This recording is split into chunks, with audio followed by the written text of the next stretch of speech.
Our fourth chapter is The Refugee, written by K.A. Abbas. अब ये refugee होता है बेटा शरणार्थी। और ये जो चैप्टर है हमारा, जब 1947 में भारत का विभाजन हुआ था ना, पार्टिसिपेंट, उस टाइम का है कि लोग पाकिस्तान से इंडिया में आ रहे थे, इंडिया से पाकिस्तान में जा रहे थे, बांग्लादेश बना था। वो सारी घटनाएं 1947 की इसके अंदर बताई गई हैं।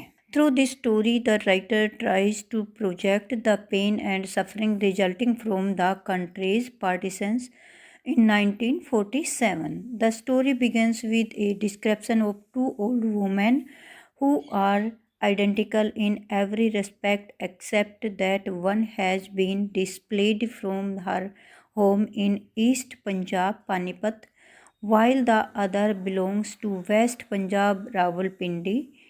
Both of them have to spend some days a refugee in Delhi and then settle down in Bombay. इस कहानी के माध्यम से लेखक 1947 में देश के बंटवारे के फलस्वरूप पैदा हुई पीड़ा और कष्टों को चित्रित करने का प्रयत्न करता है। कहानी दो बूढ़ी स्त्रियों का वर्णन से आरंभ होती है और प्रत्येक पहलू में बिल्कुल एक जैसी हैं, सिवाय इस बात के कि एक तो पूर्वी पंजाब मतलब पानीपत में स्थित अपने घर से वहाँ आई है, जबकि दूसरी पश्चिमी पंजाब रावलपिंडी से संबंध रखती है। बेटा पहले ये पूर्वी पंजाब और पश्चिमी पंजाब के नाम से थे, जो पाकिस्तान और ये सारे थे ना, अब तो पूरा एक इंडिया हो गया है। पहले ये पंजाब पूर्वी और पश्चिमी पंजाब के नाम से थे।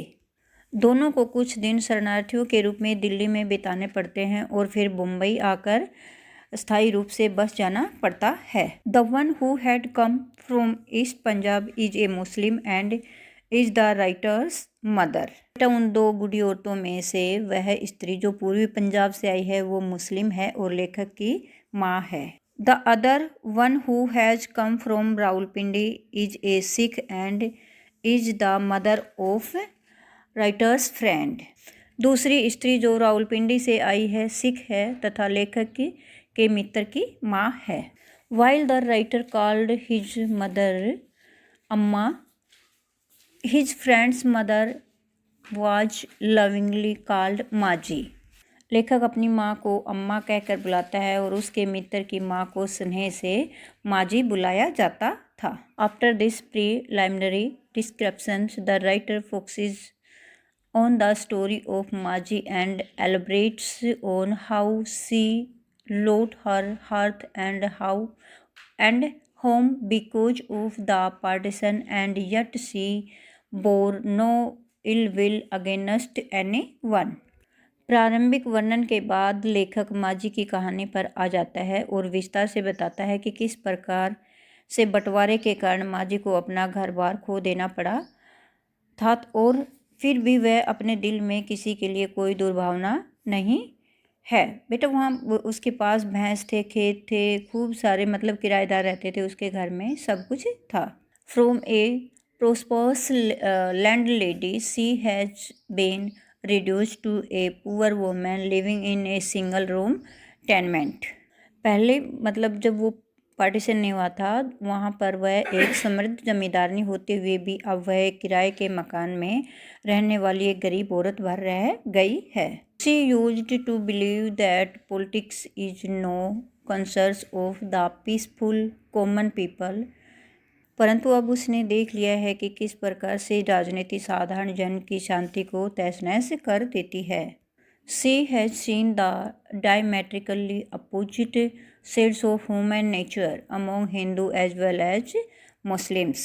उसने मानव स्वभाव के दो बिल्कुल विपरीत रंगों को देख लिया है, उनमें हिंदू और मुस्लिम दोनों ही शामिल हैं, जबकि while there are gracious angels, there are murderous devils also in all communities. The gracious ones never give up their nobility and compassions towards fellow human beings. माजी बताती है कि जबकि यहाँ पर कुछ करुणामय देवदूत होते हैं, वहाँ सभी समुदायों में कुछ हत्यारे शैतान भी मौजूद होते हैं।